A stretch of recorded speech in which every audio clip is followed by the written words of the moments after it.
This is the introduction to a multi-part series. It's called Deterministic Simulation Testing from scratch. The objective for this series is to implement single process deterministic simulation testing for an entire SaaS platform. Key questions you need to keep in mind for this video: why do we need to define DST? What does determinism mean in the context of software engineering? How do you increase the determinism of your system? What are the different types of DST and their advantages? How would you architect a SaaS platform such that it can be entirely simulated in one process? This video is licensed under Creative Commons Attribution. My videos are not monetized or sponsored. I'm not affiliated with any entities mentioned in this video. I'd like to start us off by questioning you and your philosophical worldview. Do you believe in libertarian free will? The claim that when presented an opportunity to make a decision, a choice, that you can make any decision at that point, regardless of what happened beforehand. For example, if you were asked to choose between chocolate cake and ice cream for dessert, it doesn't matter what you had for lunch, what you had for dessert the day before, the week before. It doesn't matter if you had some childhood memory of you seeing your mom enjoy chocolate cake, and now you have this weird subconscious preference for it, up until you stretch that reasoning to the birth of the universe. Your decision is truly random and is made in the spur of the moment. Next, let's question the foundations of our reality. What is your preferred interpretation of quantum mechanics? If you're not familiar with this topic, as I am, I only know like the gist of it with the full days of discussion with Claude. Basically, there's different algorithms that explain or predict the values or outcomes produced by quantum mechanics. And when they say, what is your preferred interpretation of quantum mechanics, what we're really asking is, what do you think is the algorithm or the mechanism behind quantum mechanics? And to give you an analogy, for gravity, that would be the theory of relativity. These algorithms, what distinguishes them from each other is which assumption of our current understanding of physics is getting violated. And they all have their own unique violations. So it's a pick your poison type of thing. Despite these differences, however, they all agree on the value or outcomes produced by quantum mechanics. And that's the interesting part of it all. And what I really want to know from you with this question is, do you think there is a deterministic mechanism behind quantum mechanics? Any of the algorithms proposed? Or is it a truly irreducibly random phenomena, and that them agreeing on the values produces just happenstance? And question of the decade: how many wipes does it take to know you only needed 7? I'll give you a hint, it's not 8. It's not always 8. Ultimately, what I'm really trying to get at here is, do we live in a deterministic universe? To be more precise, determinism here is defined as every event is necessitated by antecedent events and conditions together with the laws of nature. In other words, determinism is absolute and unilinear. The entire chain must be of a cause and effect chain. That is what we mean by absolute.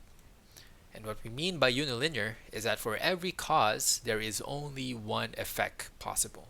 For every effect, there was only one cause possible. In the first chain, this represents an entirely deterministic timeline. You'll see that for every cause, there's one effect.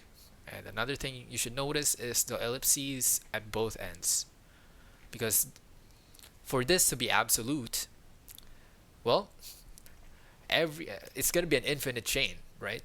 Every effect must have a cause. The second timeline, rather, uh, represents libertarian free will. The question mark in the middle, that represents the agent, the human with free will.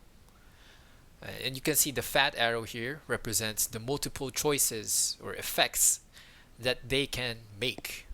So regardless of what happened before, even if the timeline was entirely deterministic beforehand, multiple effects, multiple events could have emerged from this agent. And that breaks determinism.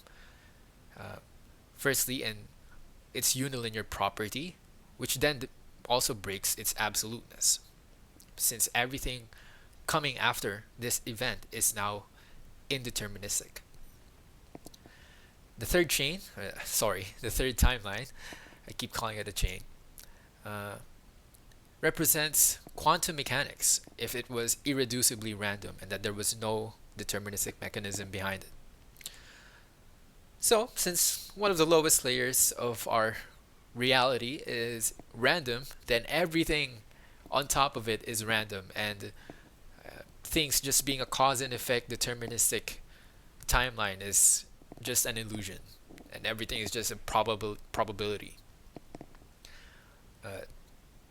To visualize it better, if you're familiar with that common scientific fun fact, where where every time you punch a wall, there's this very, very, very, very tiny chance that your hand will just phase through the wall because all of the atoms will miss each other. So this third chain is if quantum mechanics is truly random, then basically every time you punch the wall, the universe rolls a dice on whether the atoms will hit each other. And most of the time, the dice will say, yeah, they will hit each other.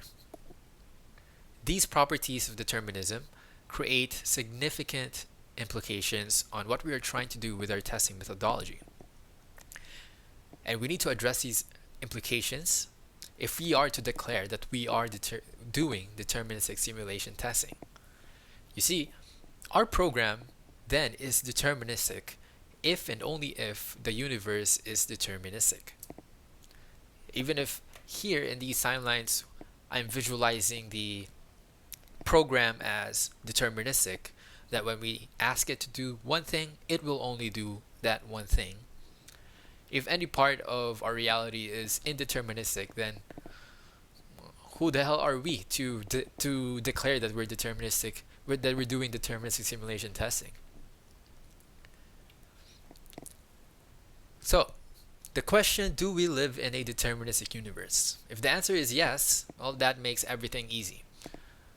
But that begs the question, why is determinism a defining characteristic of DST? And if not, does DST manufacture determinism on top of an indeterministic reality? Or does it simply assume that phenomena relevant to software engineering is sufficiently deterministic? We don't have an answer, but maybe we don't need it. What if our program was deterministic regardless of the universe's determinism? So, it's just a matter of changing perspective, and we are completely ignoring the deterministic properties of the environment and solely focusing on our program. Well, up until this point, what I've actually been using as the concept of determinism is what we call ontological determinism, the claim that reality itself is causally determined. Originating from the Greek word ontology, which is the study of what there is, ontological determinism is the simple statement of fact that reality itself is by virtue causally determined, or inherently causally determined. To give you another example, it would be like if I said there is a God. there is a higher order deity governing us. There's no way for me to prove that. I'm just asserting the claim onto you as fact, as a mere fact of our reality. And here, the first timeline in the earlier slide makes its appearance again. So the entire universe here is causally determined. It's an entire cause and effect chain. Now, using this concept of determinism, or this definition of determinism, for our purposes, it should already be giving you some funky smell in your gut, because for us to claim deterministic simulation testing, we need to prove that the entire universe is deterministic. On a philosophical standpoint, that's quite a high bar to overcome, and it signifies that or it signals that we're using the wrong term here. Let's look at other definitions of determinism. And in philosophy, there's another one. It's called epistemic determinism, the claim that the future, however distant, is knowable, given complete knowledge of the present. It comes from the Latin words episteme and logos, which roughly translates to knowledge and reason, respectively. So when you put those together, you are acquiring knowledge through reason. You are predicting the future with the current information at hand. Now, in a completely deterministic universe, yeah, that's possible and doable if you are a god, if you are a deity that knows everything. But we are mere mortals, software engineers. Not only do we have a tiny human brain, but our domain is a tiny computer with limited compute resources. Even if we hypothetically had all of the information present, we don't have enough compute power to look into the future. But I digress, because this concept of determinism isn't what deterministic simulation testing is about.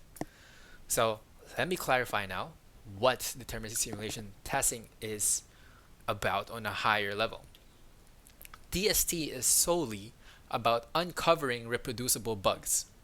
A deterministic program, at least a sufficiently complex one, doesn't mean you can statically list out all of its bugs. Its state space is combinatorially vast. You need to simulate up to the point where the bug occurs.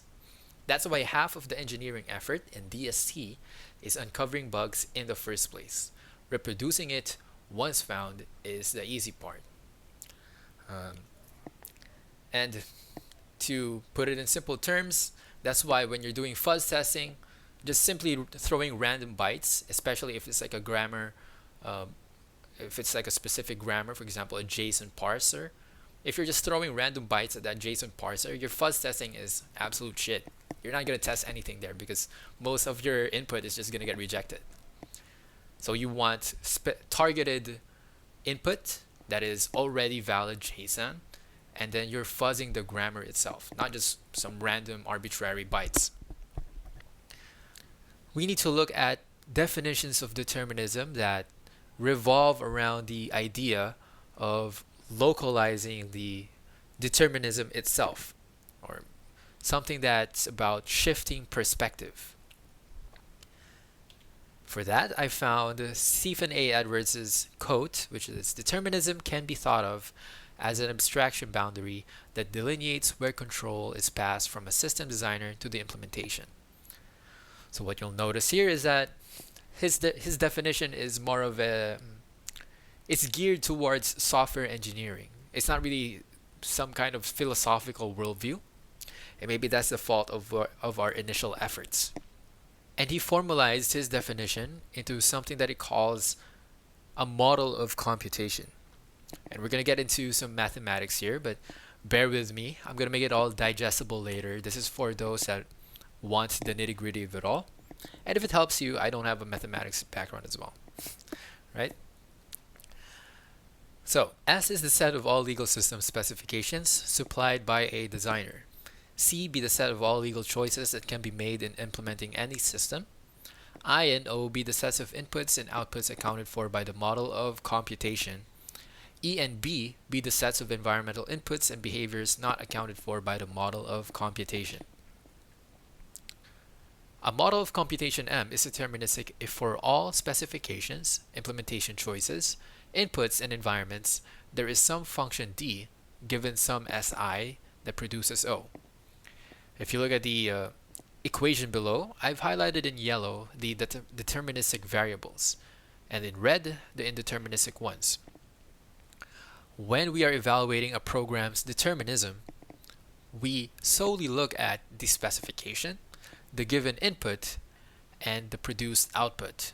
And it should always be the same regardless of the implementation choices, whether it's in Rust, Go, Python, JavaScript, the environment, whether it's on a Linux OS, a Darwin, Windows, and the behavior, whether it took 5 seconds, 1 millisecond, or the peak RSS was 50 gigabytes or 5 MB.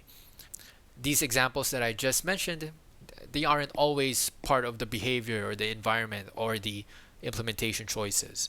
Maybe sometimes it's part of the specification that it must always take 5 seconds for this operation. Maybe that it only consumes 500 kilobytes for this system, or that this particular program is always implemented in X language. These decisions are made by the programmer. In other words, the outputs that the model of computation accounts for only depend on the system specification and the inputs accounted for by the model of computation. Implementation choices and the environment may only affect the behavior of the system outside of these outputs.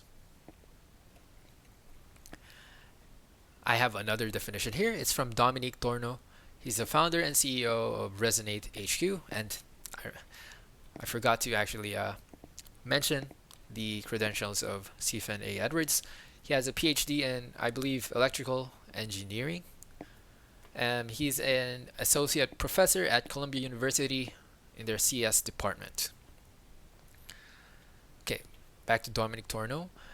A system's execution unfolds in a series of discrete events called a trace, governed by the rules of its runtime environment. Each event is categorized as either observable, external, or non-observable, internal, based on its relevance to us. A system is deterministic if there exists only one possible trace of external events. You'll notice that Dominique's definition is geared towards distributed systems, a lot of async operations, where the interweaving of events in unpredictable ways beyond what the human mind can imagine is the primary source of critical bugs. That's why he has a focus on the event trace produced by some initial state. In contrast with Edwards, Edwards's definition is more mechanistic, I'd say, in that it focuses on which aspects of the program is part of the deterministic boundary, what's inside it and what's outside of it. If I had to put it simply, Edwards' approach is more of a mental framework that guides how you design your system. It's more of a down to the details, if you will. Dominic Tornow's is higher level, it's simpler. He only categorizes events as either observable or non-observable and has only one condition on whether the system is deterministic or not, which is that it produces only one possible trace of events. Tornow also formalizes his model. I'm not going to read this. I don't even know how to read it. Basically, for every initial state, which he calls the seed, there's exactly one possible trace. They're saying the same thing, just in different ways, but the key idea here is that determinism is relative to which events you choose to observe. I'm coining this definition of determinism. It's called bounded determinism. Determinism defined relative to a chosen boundary. I've highlighted in yellow the program execution, and blue the entry point, or so this would represent the initial state. Looking at the right side, the grayed out nodes or effects represent the behavior of the program, the side effects, if you will, that we choose to not observe. Yellow would be the output that is part of the specification. And then this would be the initial state. The blue one is what's part of the spec, and then the grayed out ones would be the environment. Now, this is actually the incorrect way to visualize this, because since this is all just one timeline, actually, it should be more like this. You are discarding some events and you're choosing to observe some other events. But it's a bit harder to understand what's going on here, because this isn't really what's happening when we're trying to design the system. We're not just saying like, oh, we're going to discard this event and then we're going to discard that event.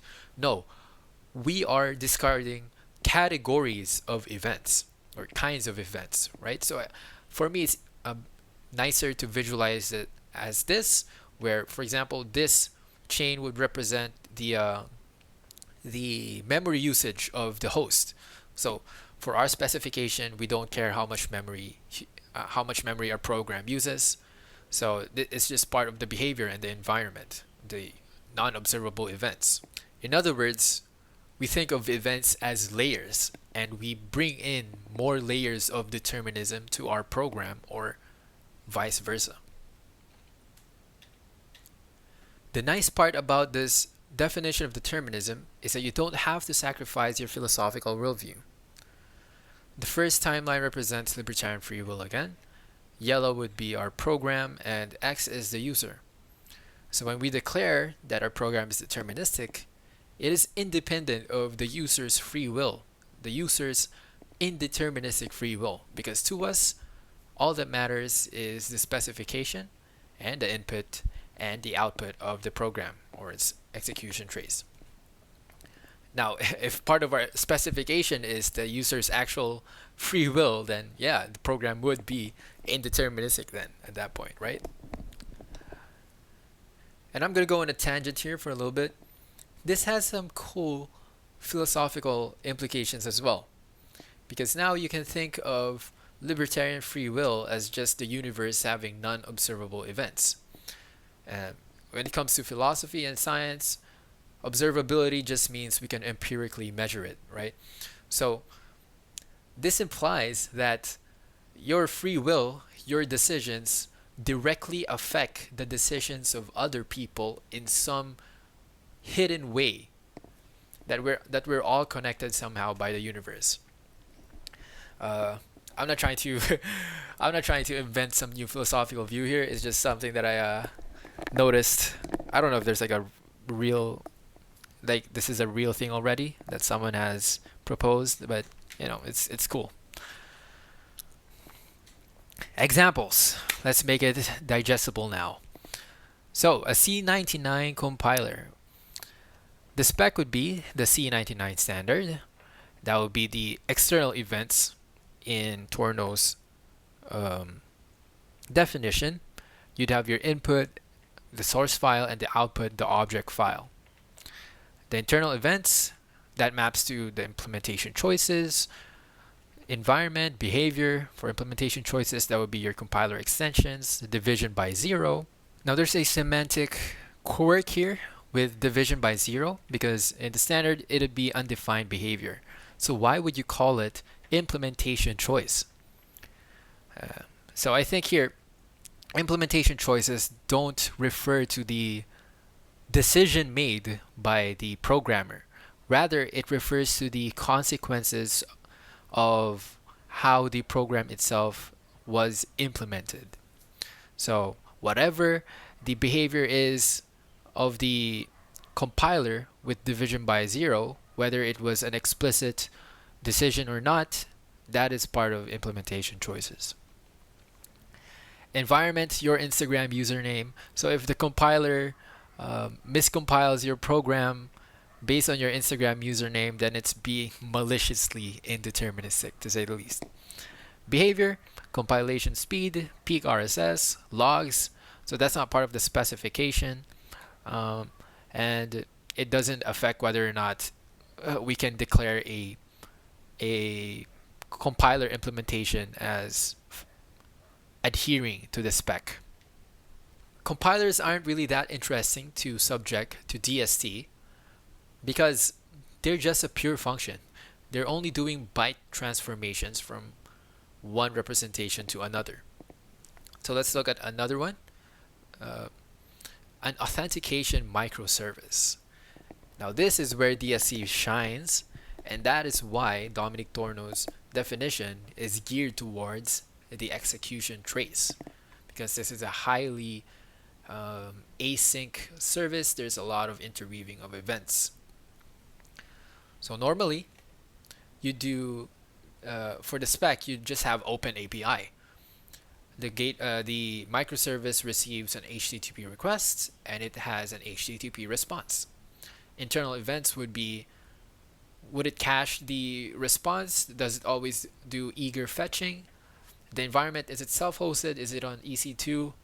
Disk IO, behavior, the response time, cache fragmentation, the time itself, like the measurement of the clock, network IO.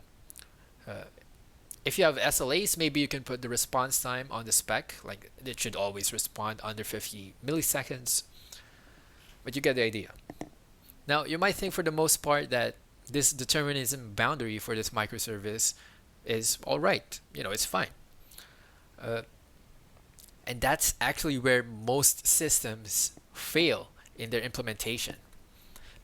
Think about it. What are the core responsibilities of an authentication microservice?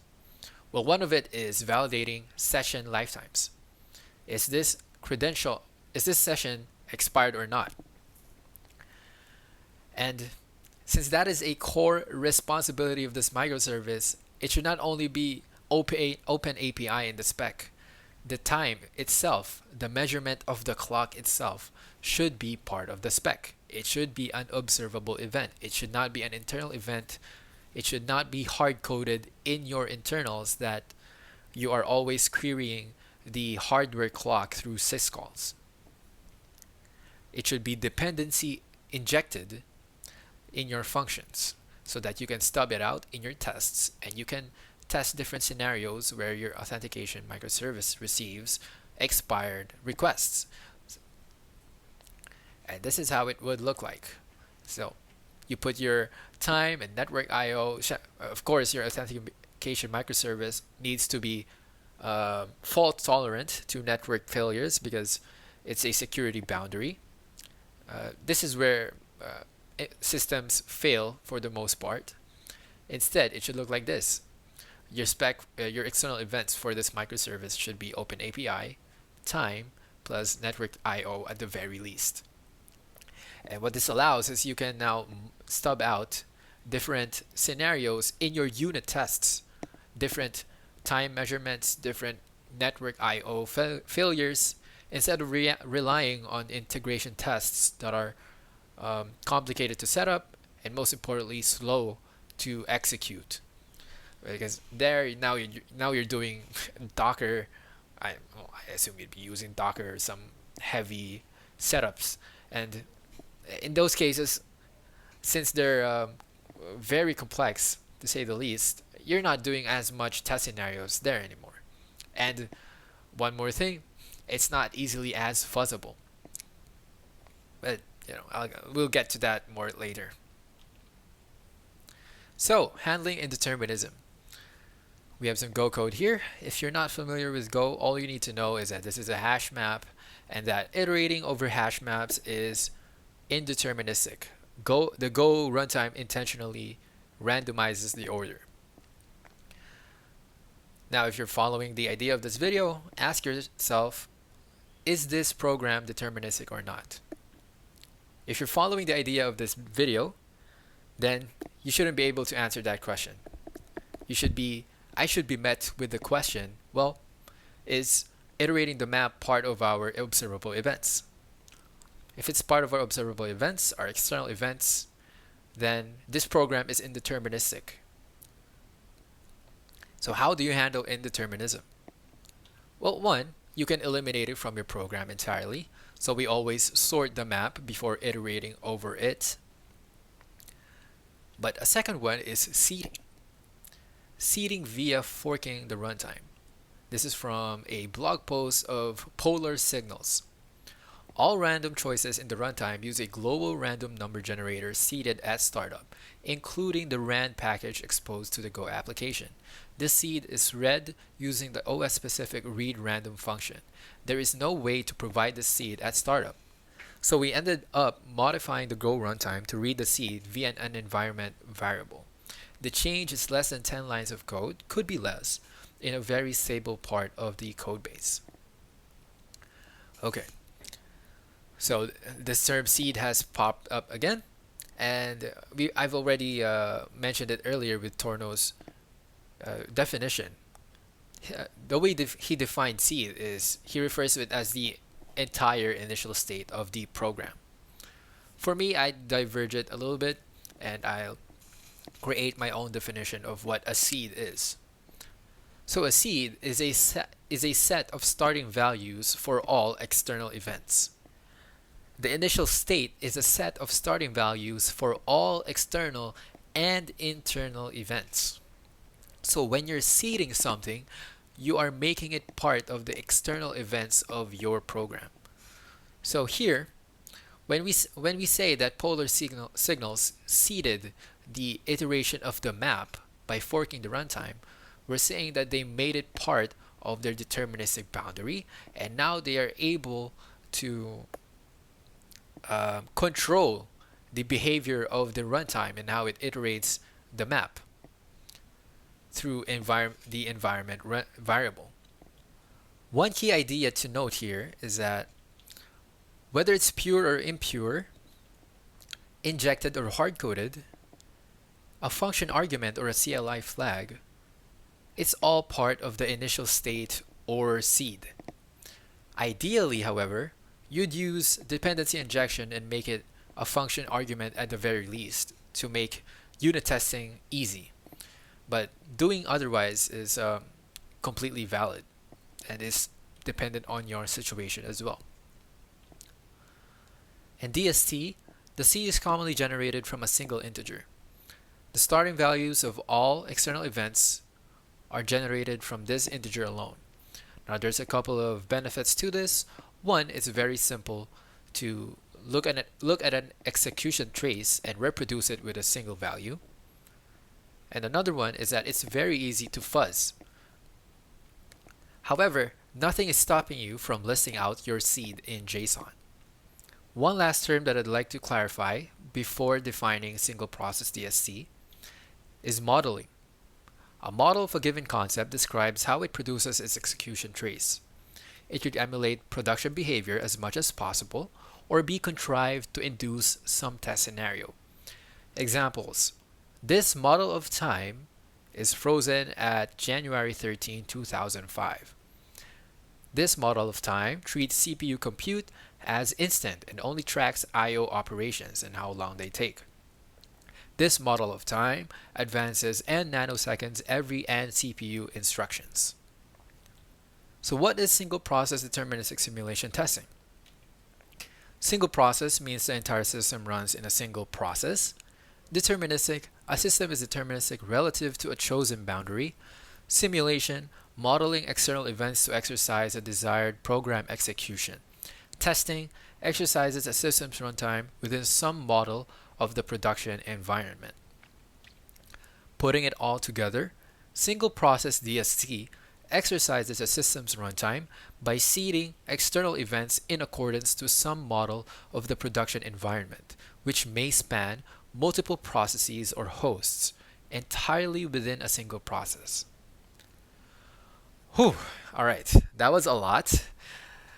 But now everything is clear, and I've proposed to you my mental model and how I understand this entire domain. Of course, there's different types of DST: single process and single binary DST, single process and multi-binary DST, hypervisor-based DST. Single process and single binary DST, examples of these are databases, TigerBeetle and FoundationDB.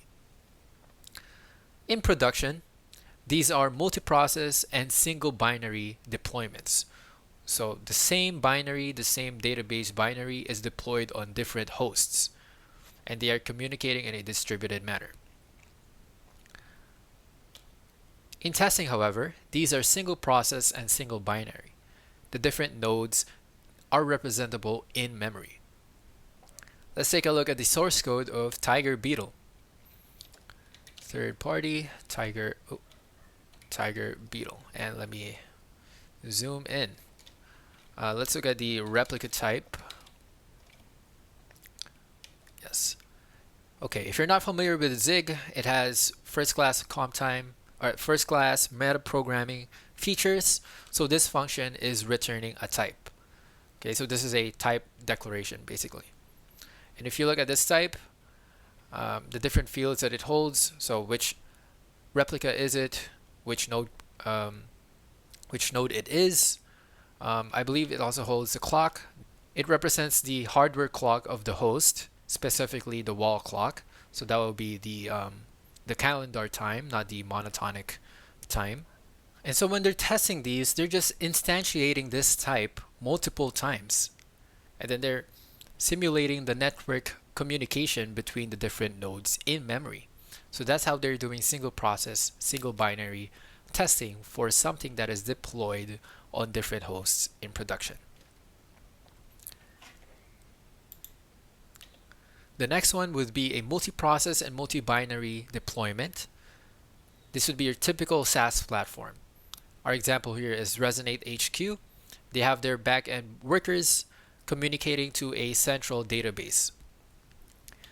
In testing, they represent multiple binaries by using an embeddable database as a backend. So they support SQLite, and if you don't know what embeddable means, it means that you can import the application itself as a library, and you can interface it through the library. So they're importing SQLite as a library, and that's how they're testing it in memory. And this isn't part of DST, but this is more of like a hybrid, and I think it's just cool to show. So part of their test suite is that when they're doing their test scenarios, they're executing the input against all three backends at the same time, or sequentially, I don't know. But the idea is that they're testing all the different backends. So they're doing in-memory testing plus integration testing all at the same time. Kind of cool. I just wanted to show it. This is the idea behind testing an entire SaaS platform within a single process. Because if you think about it, a SaaS platform is just a lot of different binaries communicating with each other.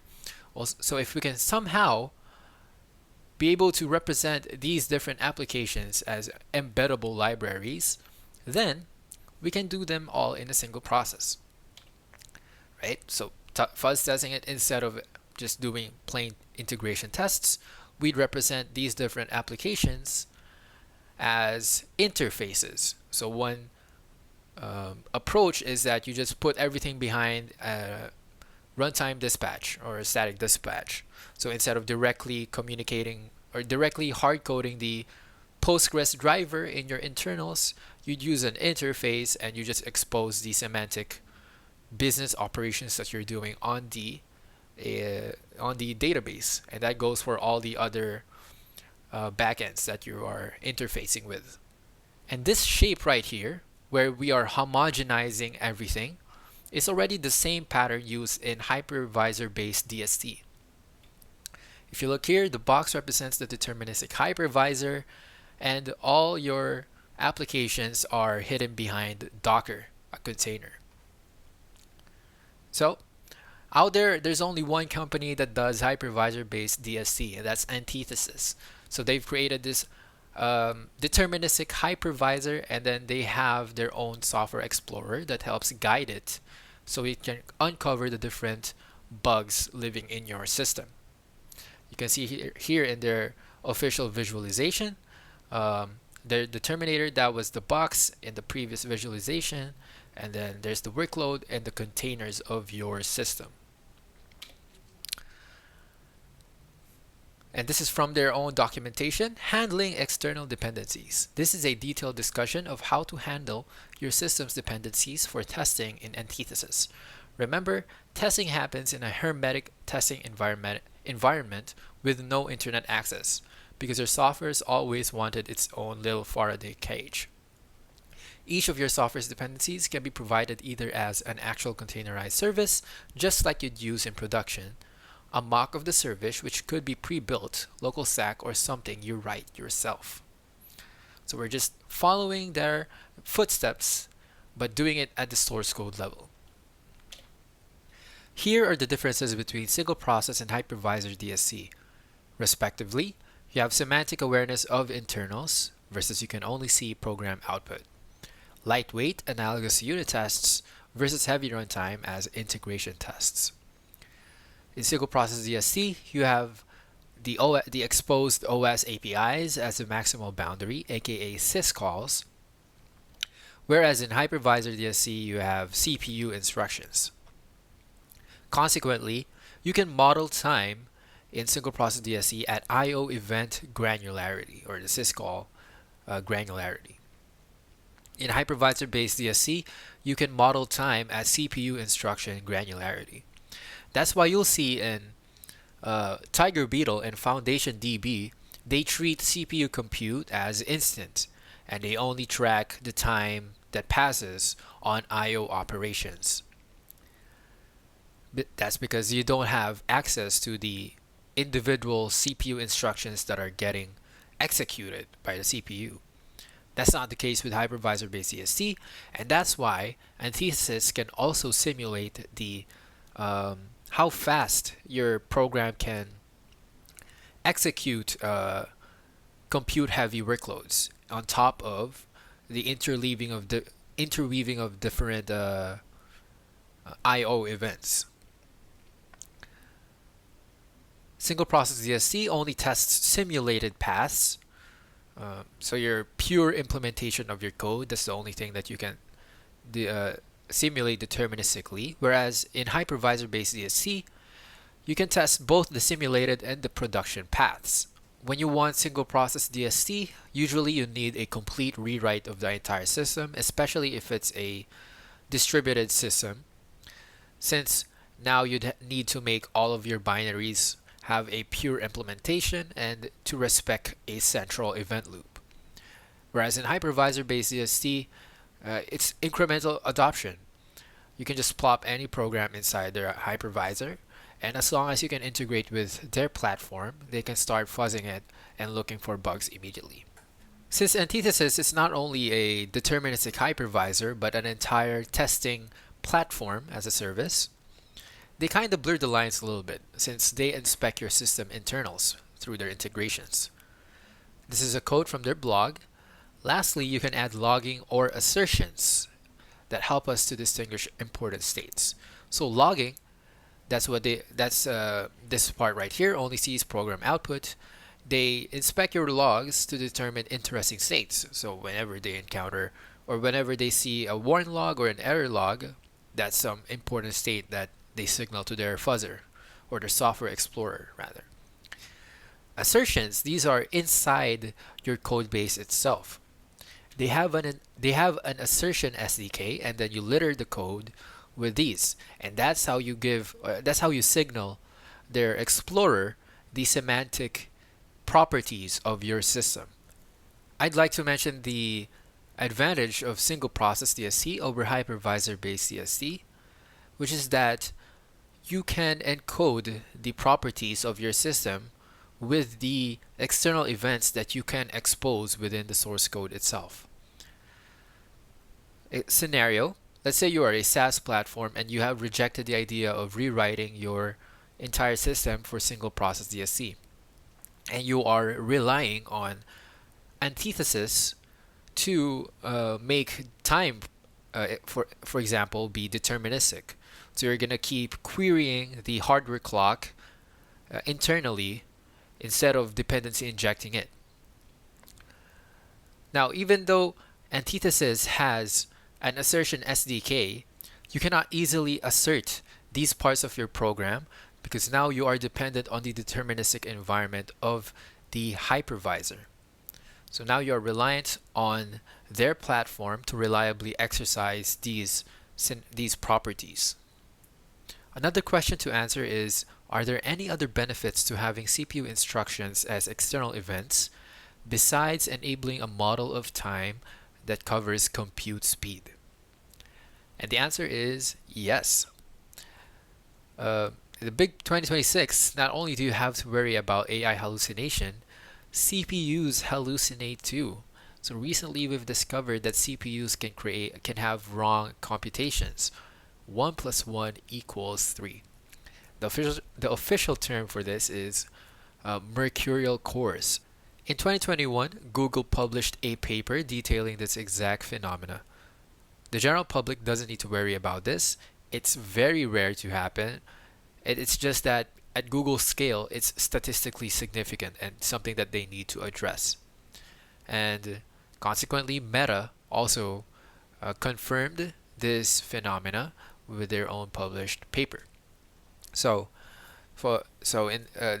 There's been new research on protocols that can tolerate mercurial cores, and having CPU instructions as an external event could be a useful tool in validating the implementation of these protocols. So you can inject instructions that are doing wrong computations.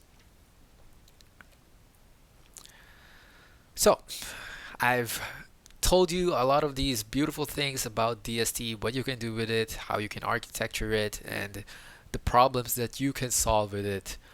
But I'll make this very clear, DST is not a silver bullet. You can't model reality perfectly. The simulator itself can have bugs, and the test coverage can still have gaps. This is a testing partnership, I guess, between Jepsen and TigerBeetle and Antithesis. This code is from their post-analysis mortem, I guess. I don't know what to call it. Just a blog. Let's call it a blog. Occasionally, tests with single-bit file corruption in the superblock write-ahead log or grid zones caused TigerBeetle version 0.16.20 to crash on startup. TigerBeetle's internal testing with the Whopper did not discover this bug because it corrupted entire sectors rather than single bits. Corrupting a sector caused the checksum to fail and triggered the repair process. The zero padding assertion was never reached. TigerBeetle revised the Whopper to introduce single byte errors which reproduced the bugs. So, TigerBeetles, despite their rigorous testing processes, still missed this bug because of a gap in how they simulated reality. So, that's a very clear example of DST being not a silver bullet. There's a lot of other examples in that blog post. I have a link in the description below. During the course of this research, Jepsen, TigerBeetle, and Antithesis collaborated to run Jepsen's TigerBeetle test suite within Antithesis's say that 10 times fast. Antithesis's environment, taking advantage of Antithesis's deterministic simulation. The apostrophe S here shouldn't be there. Fault injection and time travel debugging capabilities. If there's one key principle that you should take away from this video and this entire series, it's end-to-end dependency injection. As long as you keep this in mind, even if you don't watch the rest of this series, you can arrive to the same architectural decisions based on this principle. Okay, try to answer these key questions again. Why do we need to define DST? What does determinism mean in the context of software engineering? How do you increase the determinism of your system? What are the different types of DST and their advantages? How would you architect an entire SaaS platform that can be simulated in one process? The end. In the next video, I'll be discussing how to model time.